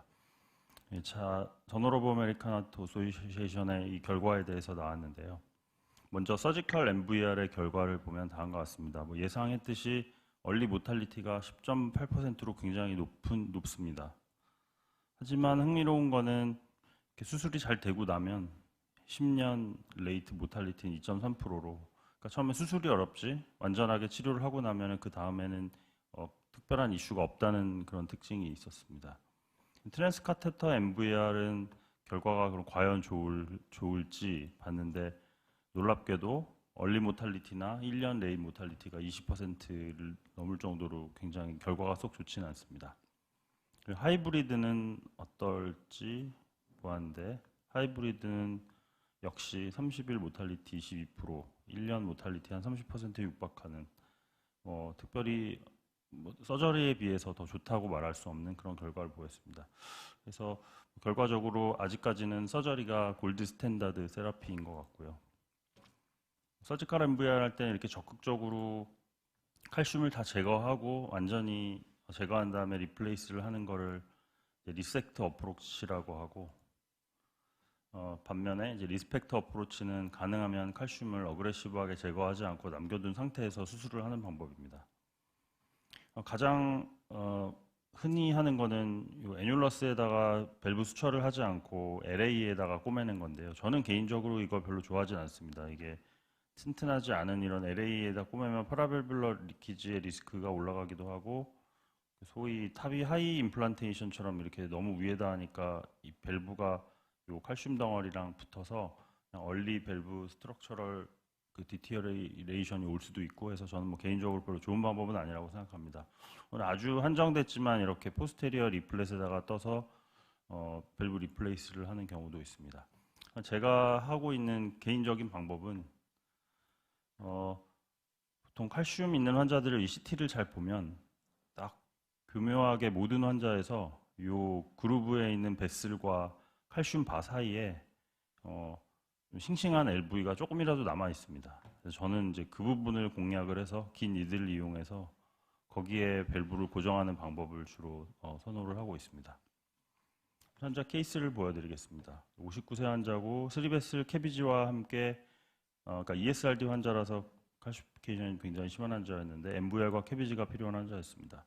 프리옵 에코에서 보면 역시 헤비 칼시피케이션이 보이고 CT에서도 폴셀린 아울타와 함께 시비어 맥을 볼 수 있습니다. 수술은 먼저 캐비지를 디스탈을 먼저 연결을 다 해놓은 상태에서 마이트럴을 여는데, 보통 이 맥 환자들을 보면 안테리어 리플렛은 계속 모빌라이제이션을 하고 있던 밸브이기 때문에 이 힌지 부분이 칼시피케이션이 아무리 심하더라도 이 안테리어 리플렛은 이렇게 칼이나 가위로 다 자를 수가 있고 거기에다가 수처를 할 수가 있습니다. 항상 문제가 되는 거는 포스테리어 부분인데요. 안테리어를 먼저 이렇게 제거를 하고 나서 이 굉장한 이 칼슘 덩어리가 MS를 유발하고 있고 가장 작은 밸브 사이즈인 25도 안 들어가기 때문에 리스펙트 어프로치를 하더라도 어느 정도는 디칼시피케이션이 필요합니다. 그래서 이제 리미티드 디칼시피케이션을 하는데, 그래서 이 환자도 25mm 사이저를 넣어봤더니 들어가지 않아서 추가적으로 제거를 하고 있습니다. 마이트럴 밸브에서는 사실 ppm이 큰 의미가 없고, 특히 미케니컬 밸브, 모넥스 밸브라는 밸브는 25 이상은 그냥 프레임이 다 25거든요. 그래서 25만 들어가면 사실 성공적으로 할 수가 있습니다. 그래서 25 사이저가 안 들어가기 때문에 추가적으로 좀 더 디브라이드먼트를 시행을 하고, 그러니까 처음에 안테리어를 대충 잘랐지만 이렇게 당겨보면 아직 좀 그래도 한 2, 3mm 더 자를 여지가 남아 있어서 이제 그런 것까지도 깔끔하게 자르고 나면 그 다음에는 25mm 사이저를 집어 넣을 수가 있습니다. 그러고 난 다음에 이제 밸브 수처를 하게 되는데, 앞서 말씀드린 대로 이렇게 롱 리드를 이용해서 풀 레이어로, 이 환자 같은 경우는 요 칼슘 바도 니들이 다 통과를 하기 때문에 그러니까 보통 마이트럴 밸브 수술할 때 플래짓을 바깥쪽으로 하는 이버팅 수처라는 방법을 사용을 하는데, 저는 이 수술을 할 때는 넌 이버팅으로 LV와 LA를 풀 레이어로 뜨는 걸 원칙으로 해서 수처를 하고 있습니다. 이 환자 같은 경우는 이 칼슘바 자체가 니들이 통과되기 때문에 비교적 쉽게 수처를 할 수가 있었습니다. 그래서 수술에는 큰 문제가 없었고 수술 후에 파라밸뷸러 리키지도 없었습니다. 두 번째 케이스는 85세고 시비어 AUS와 MS가 같이 있는 환자였습니다. 최근에 저희 병원에 이런 환자들이 굉장히 많은데 이제 내과에서 컨설트를 낼 때 시비어 MS가 있는데 칼시피케이션이 너무 심하니까 탑이만 하는 게 어떻겠냐고 이제 컨설트가 왔어요. 그래서 DVR을 하는 게 좋지 않겠냐 그랬더니 교수님께서 자신 있으면 DVR 해달라고 다시 컨설트를 이렇게 바꿔달더라고요. 뭐 자신은 없지만 하겠습니다 해서 주로 보통 하는 편입니다. 그래서 이 환자도 DVR을 했는데요. CT 보시면 여기도 칼슘이 굉장히 심하고 아올틱 밸브까지도 칼슘이 심합니다. 앞에 환자보다 좀 더 심한 걸 알 수 있고 말씀드렸듯이 아무리 심하다고 해도 안테리어는 이렇게 잘라낼 수가 있고 여기에 수처를 할 수가 있습니다. 그래서 대부분 CT에서 아무리 심하게 보여도 안테리어가 수처를 못할 정도가 되는 경우는 없는 것 같습니다. 이 보통 칼슘바들은 전체가 다 단단한 게 아니라 이렇게 껍질을 까고 나면 안쪽은 굉장히 분필처럼 프레자일한 그런 포션들이 있기 때문에 한 번 떼기 시작하면 끝까지 떼야 되는 뭐 그런 상황이 많이 생기거든요. 그래서 그게 좀 처음 하시는 분들한테는 그게 어려웠던 것 같습니다. 저도 그랬고.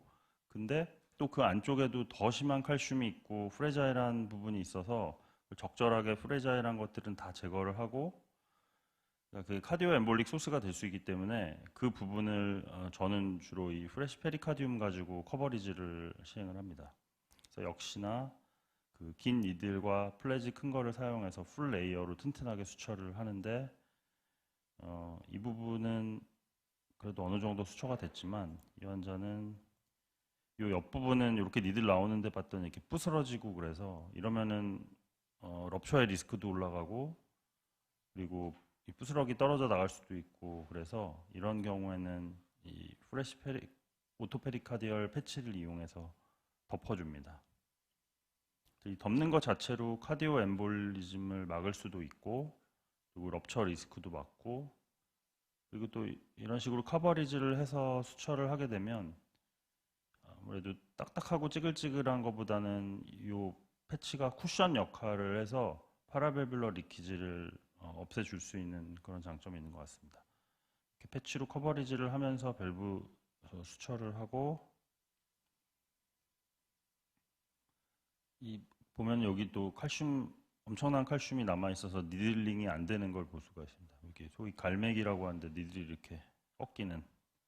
그래서 이런 데만 할 수 없이 그냥 LA에다가 꼬매는 방법을 써서 그러니까 한두 군데 정도만 LA 월에다가 하지 저는 전체를 다 이렇게 LA 월에다 꼬매는 방법은 저는 개인적으로 별로 이렇게 좋은 방법은 아닌 것 같습니다.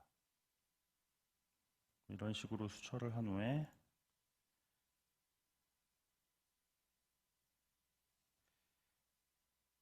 커버한 패치를 다 LA랑 꼬매주고 이 보면 안테리어는 니들이 굉장히 쉽게 잘 되잖아요. 근데 이게 항상 움직이고 있는 부분이라서 그렇게 포스테리어처럼 심하게 칼슘이 생기지는 않는 것 같습니다. 이렇게 커버리지를 다 해주고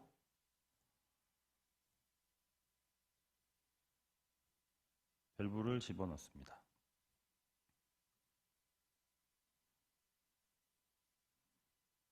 이 패치가 이렇게 쿠션 역할도 해주고 이 환자도 역시 이 환자는 MVR을 한 후에 AVR을 셀프 익스펜더블 수철리스 밸브를 이용해서 했는데 저도 뭐 경험이 이 환자가 처음이었는데 칼슘이 너무 심한 환자니까 셀프 익스펜더블이 동그랗게 펴지질 않더라고요. 그래서 벌루닝을 했는데도 오보이드한 상태로 남아 있으니까 에코 봤더니 그 인트린식 AR이 되게 심해가지고 뜯고 그냥 컨벤셔널 AVR로 다시 했습니다.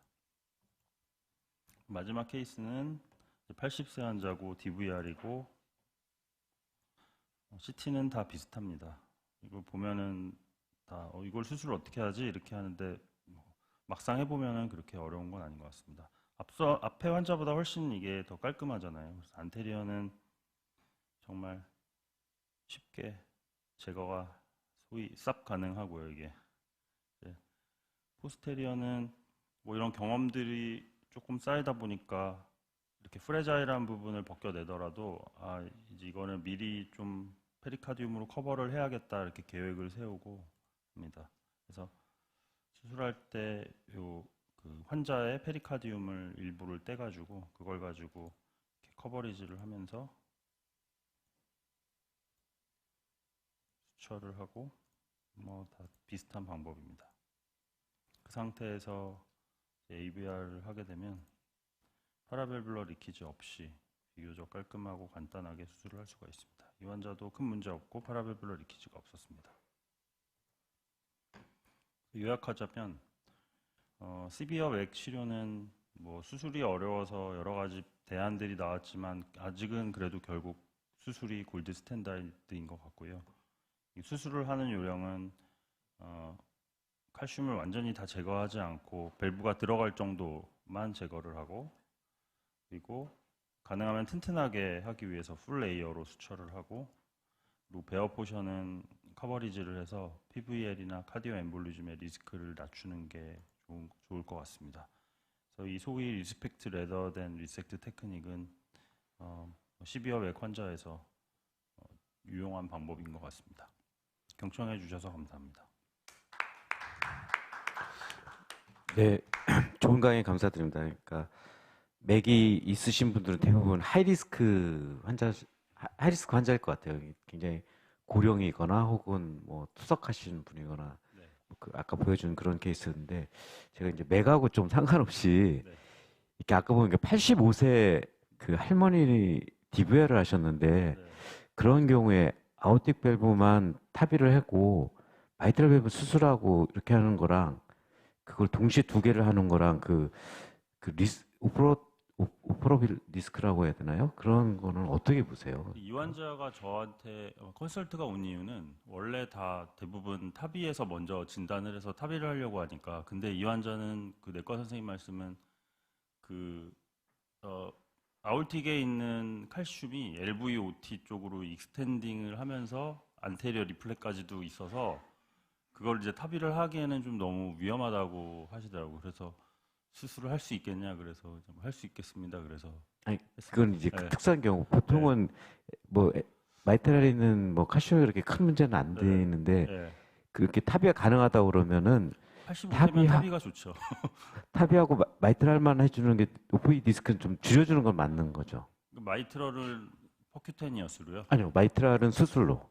아, 그러니까 DVR을 동시에 수술로 하는 거랑 네. 마이트랄 아우틱 밸브는 타비하고 마이트랄만 수술하는 거랑 한 밸브 수술하는 거랑 두 밸브 수술하는 거랑 수술 디스크가 어느 정도 차이가 날지. 서전 입장에서는 저는 별 차이 없다고 생각합니다. 아, 그래요? 예. 예. 선생님들이 DVR 하는 거, 근데 우리가 그 STS 스코어 할 때 보면 거기에 그 체크하는 거에 밸브 하나 수술하는 게 더 들어가면 살짝 그 리스크가 올라가잖아요. 근데 대부분의 유로스코어에서는 그게 없습니다. 서전 선생님들은 STS 는 어쨌든 있고. 별 차이 없다고 항상 다 얘기하시더라고요. 아, 그래요? 네. 저희도 차이 없다고 얘기하시더라고요. 김대현 선생님이랑 다른 서전 예. 선생님들은 어떻게 생각하시나요? 유재 교수님 너무 잘하셔가지고 근데 미국 데이터 보면은 DVR의 모탈리티가 거의 한 8%로 이렇게 보고가 되겠더라고요. 2022년도 보고 보면 굉장히 높긴 하고, 근데 컴플리케이션도 많은 수술이고, 사실 교수님께서는 너무 좀 잘하셔가지고 그런 것 같고요. 제가 좀 한 가지 궁금한 게 있는데요, 교수님. 아까 그 퍼시발 놓고 마이트랄 밸브 넣으셨잖아요. 네. 그 퍼시발 밸브가 약간 그 타비 밸브랑 비슷하게 네. 이렇게 베어가 밑으로 좀 내려오지 않나요? 그래서 MVR 하실 때 그게 좀 인터피어 되거나 약간 그런 경향이 없는지 제가 좀 궁금했어가지고요. 그게 한 6mm에서 8mm가 내려오거든요. 그래서 정상적인 경우라면은 간섭이 전혀 없습니다. 근데 이제 습관이 마이트럴 애뉴러 스티치를 너무 두껍게 하는 사람들은 그게 문제가 되더라고요. 이게 예. 그러니까 MA-IVF를 마이트럴이 다 가져가니까. 예. 그럼 그 AVR 하시고 나서 이제 MVR 하신 거죠, 교수님? 아니요, MVR을 먼저 하고 먼저 하고 AVR 하셨나요? 예. 그 또 한 가지 궁금한 거는 혹시 아까 그 딥 스티치를 뜨셨잖아요. 그러면서 네. 이렇게 럽처된 케이스는 없으셨는지, 좀 되게 아까 뜨시는 거 보니까 굉장히 좀 겁이 나던데 저는. 없었습니다. 없으세요? 예, 왜냐하면 거길 까질 않으니까요. 깠다가 그거를 패치로 완전하게 꼬매는 게 사실 더 어려운 작업인 것 같더라고요, 저는. 근데 까면 거기가 약해지니까 가능하면은 안 건드리는 걸로. 또 한 가지 질문 드리는데 아까 저희도 그런 케이스가 있었는데 탑일을 하고 나서 마이트랄 밸브를 손보신 적이 있으신지. 예. 그때 있습니다. 마찬가지로 아까 베어 부분이 이렇게 영향을 미치거나 그렇진 않나요? 혹시? 그러니까 탑일을 하고 스토노토미로 보기는 좀 어려울 수도 있을 것 같은데요. 잘 익스포저가 안 되니까. 근데 저희는 소라코토미로 하니까 일부러 궁금해가지고 마이트를 뗀 다음에 그 덴탈 미러 넣어가지고 이렇게 확인을 하거든요. 그게 사피엔이었는데 그게 어느 정도나 밑에 내려와 있는지. 근데 전혀 마이트를 수술하는데 영향을 주질 않더라고요.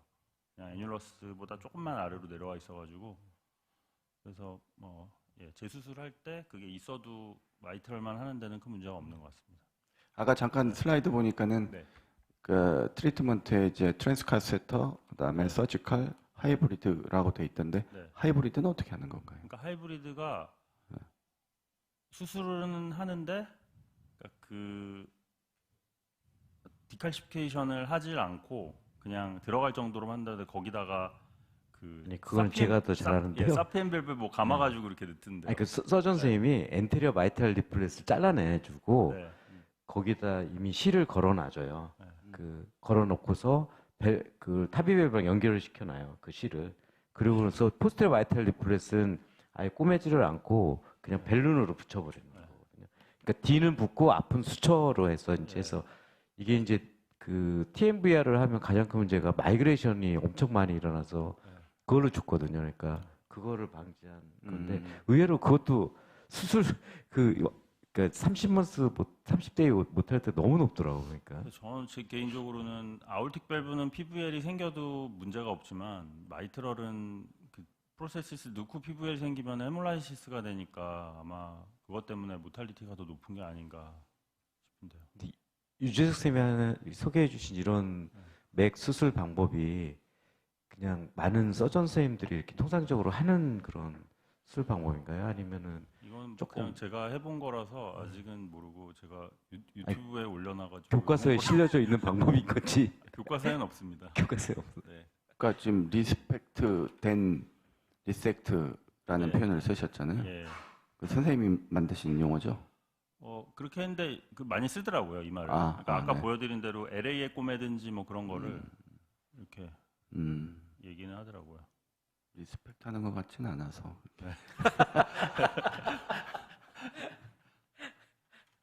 네. 또 하나 제가 참 궁금한 게 아까 이제 한주영 선생님 케이스 같은 경우에 예를 들어서 85세에 막 굉장히 프레일한 할머니를 티어로 하는 거하고 그러니까 스토노토미를 안 하고 이제 나이트 인터코스탈로 들어가서 이제 마이트랄 수술을 해주는 거랑 그 리스크를 어떻게 보세요? 물론 뭐 60, 70대 수술하는 거하고 이 80대 중반 수술하는 거 완전히 좀 나중에 회복 면에서 다를 것 같은데 혹시 개인적으로 어떻게 생각하시는지 서전 선생님의 의견이 좀 궁금하더라고요. 저는 나이는 숫자에 불과하다고 생각합니다. 혹시 다른 서전 선생님들은? 환자의 때깔이 제일 중요하다고. 프레일리티 인덱스 여러 가지 스코어 중에 나이가 들어가는 프레일리티 스코어는 사실 없으니까요. 나이로 프레일리티를 얘기하면 안 돼요. 나이도 있고 프레일한 사람들 있잖아요. 나이도 보면은. 있고 프레일하면 얘기가 달라지죠. 근데 그건 프레일 때문에 더 올라가는 거지 나이 때문에 이제 STS 스코어나 이런 것들을 산술적으로 계산하는 팩토로 넣어 있으니까 올라가는 거지. 제일 중요한 건 프레일리티 스코어라고 생각을 하고요. 말씀 제가 유재 선생님 되게 존경하는 선배 선생님이라서 뭐 이런 방법들 하시는 것들 제가 많이 여쭤보기도 하고 아웃컴도 보고 그러는데 유재 선생님께서 본인 입으로 말씀하시기 좀 부끄러워하시는 것 같아서 실제로 미니멀 인베시브에서 마이트랄 밸브 아이솔레이트 마이트랄 밸브 서저리에서 토라코토미로 엔도스코픽 서저리로 했을 때 회복되는 속도나 회복되는 속도가 선생님들이 생각하시는 것보다 훨씬 빠르고요. 5일도 안 돼서 태어나는 경우 굉장히 많고 롱텀 듀러블리티는 당연히 트랜스 카테터보다는 좋을 수밖에 없겠죠. 왜 근데 ST 스코어에서는 프레일리티가 반영이 안 돼 있잖아요. 그게 왜 반영이 안 돼 있을까? 선생님들 이렇게 ST 스코어도 계산하고 프레일리티 인덱스도 보고 이렇게 같이 이렇게 계산해서 환자한테 설명해 주시나요? 저는 주로 관상을 봅니다. 딱 보면 아 하면 안 되겠다 뭐 이런 사람이 있고. 그러니까 한중세. 그 디제너티브 MR은 성적이 너무 좋죠. 그래서 뭐 수술을 할 수 있다. 이제 저런 점수나 이런 걸 다 떠나가지고 뭐 서전 선생님이 수술을 합시다. 그러면 수술 가면 될 것 같습니다. 근데 너무 바쁘시거나 아니면 왠지 관상이 나쁘다. 뭐 아니면 환자나 보호자들이 아유 수술은 절대 난 못하겠다. 이런 경우들이 간혹 있거든요. 이제 그런 경우에는 아마 티어가 그래도 좋은 옵션으로 작용을 할 것 같습니다. 그래서 절대 이걸 뭐 먼저 하자 이런 거는 아니니까 뭐 잘 그 오해 없이 들어주시면 좋을 것 같고 그 맥도 마찬가지죠. 저 칼슘 보면 저희 코로너리 아터리 칼슘도 난제인데 저렇게 칼슘 있는 거 뭐 밸브나 이런 거 해서 잘 되겠습니까? 안 되겠죠. 뭐 뜯어 내실 만큼 뜯어내시고 수술을 해주셔야 좋을 것 같은데 다만 그 맥도 저는 경험 거의 없습니다만 사실 수술도 좀 어렵다 뭐 이런 경우들도 있으신 것 같고 아까 데이터 나온 것들은 뭐 수술이 골드 스탠더이긴 하지만은 저런 환자들이 랜덤 스터디가 아니니까 수술 못하는 환자들을 주로 트랜스 카세터나 뭐 하이브리드를 했기 때문에 성적이 아마 더 과장되게 아마 더 나빠지지 않았을까 싶습니다. 최근에 제가 죄송해요. 최근에 그 논문에서 발표된 거 보면은 미국은 니토트리시 발룬을 가지고 거기 맥을 깨더라고요. 맥을 깨고 PMV를 해가지고 그거를 치료하는 경우를 봐서 야 이렇게도 할 수 있구나 이런 생각을 또 했었습니다. 그 제가 맥에 대해서 좀 관심이 많아서 예전에 제 유로피안 학회에서도 맥 주제로 한 연구로 발표를 한 적도 있었고 그때 이제 패널들이나 여러분들 많은 사람들이 얘기하셨던 것 중에 뭐 트랜스 카테터나 뭐 하이브리드 프로시저랑 뭐 서지컬에 대해서는 서지컬리 MAC 코렉션을 할 때 뭐 리프로듀스블한 그런 예를 들면 유시 선생님 설명하신 것처럼 이런 것들을 어떤 특수한 수술 기법으로 텍스트화 할 수 있는 게 좀 애매한 부분들이 좀 있으니까 그런 부분 때문에 좀 리프로듀스빌리티가 좀 떨어지기는 하는데 나왔던 대부분의 데이터들은 뭐냐면 MAC가 그냥 올, 오, 논으로 구분한 경우가 굉장히 많고 시비얼리티 인덱스가 거의 반영이 안 되어 있는데 다른 크라이테리아처럼 MAC는 시비얼리티 공인된 크라이테리아 인덱스 뭐 그레이드를 매길 수가 없기 때문에 시비어라고 말은 하고 있지만 칼슘 디파시시 서브레볼라 애프러티스엔 전혀 없거나 아니면은 심지어 뭐 안테리어 애뉴레스에만 한 3분의 1 정도 있는 것도 그냥 MAC로 분류해서 한 연구들이 거의 대부분이어서 시비어 MAC는 그 파퓰레이션 자체가 너무 낮고요. 그렇기 때문에 뭐 랜더마이즈 스타디도 당연히 불가능할 것 같고 여태까지 나왔던 거의 대부분의 데이터들이 시비어 MAC만 다룬 논문은 사실상 거의 없습니다. 저희 이번에 그 이제 꽤 요즘 많이 하고 있는데 내과 선생님들이 어떻게 해야 될지 몰라서 계속 데리고 있는 환자가 진짜 많다고 하더라고요. 저희 뭐 송재관 선생님이나 뭐 그 코로나리 하신 분들도 그렇고 네, 최근에 이 중에 한 명은 다른 병원에서 누구 지인인데 수술을 하자고 그랬더니 그 카디올로지스트가 내 부모라면은 안 하겠다 이렇게 했대요. 그래가지고 저희 병원에 왔거든요. 그러니까 카디올로지 선생님들이 이 환자를 수술을 하면 너무 끔찍하다고 좀 생각을 하는 게 아닌가 좀 그런 생각이 많이 듭니다. 그러니까 맥에 대해서 지금 너무 알려진 게 없고 네. 그 수술도 과연 그 서전에 따라서도 저도 여러 뭐 이렇게 전원 온 사람 보면은 이제 서전 자체가 수술을 못하겠다 해서 오신 분도 많고 그래서 이게 흉배과 학회 내에서도 통일이 안 돼 있고 그래서 저희도 혼란스러운 그런 병인 것 같습니다. 어떤 환자는 하면 안 돼요? 저는 안 해본 적은 없습니다. 시스테믹한 데이터가 있나요? 아니요. 그런 건 없고. 없습니다. 예. 저는 근데 여호와의 증인 환자도 한 적이 있고요. 근데 그래서 뭐 럽처가 되거나 이런 적은 없었고. 지금 그 어떤 환자를 하면 안 되냐는 비슷한 질문을 저도 드리고 싶은데 에올토 마이트랄 컨티뉴이티 특히 이제 믹스드 밸브 때 시비어 맥 있는 환자 너무 많으니까요. 에올토 마이트랄 컨티뉴이티까지 이제 칼스피케이션이 완전히 익스텐전 돼 있는 환자들은 에올틱 밸브랑 마이트랄 밸브를 대줄 만한 공간이 없어가지고 좀 난감해하시는 경우가 저희는 몇 번 있었거든요. 혹시 그런 경우나 아니면 이제 반대쪽으로 아까 그래도 머슬갭은 좀 있다고 하셨는데 머슬에 이제 칼시피케이션이 너무 익스텐전이 돼 있는 환자들 같은 경우는 럽처 리스크가 좀 있지 않은지. 그러니까 건드리지 말아야죠. 건드리지 않고 바느질을 해야 되고 저도 예전에는 너무 심하면 그 MA IVF 리컨스트럭션, 소위 코만도 오피라고 하는 보여드렸던 그 아우토마이트럴 컨티뉴이티를 다 없앤 다음에 보바인 페리카디움으로 해서 하는 경우도 있고 그랬는데요.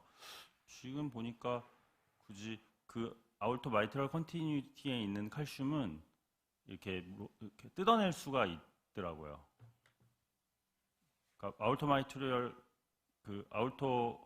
컨티뉴이티까지 날리지 않아도 약간 그러니까 결이 있어가지고 머슬에 파고드는 거는 결이 없는데 그러니까 움직이고 있는 리플렛에 생긴 칼슘은 뜯어내면은 그냥 결이 살아 있어서 뜯어내서 요즘은 그렇게까지 어그레시브하게 수술을 안 해도 해결할 수 있는 것 같습니다.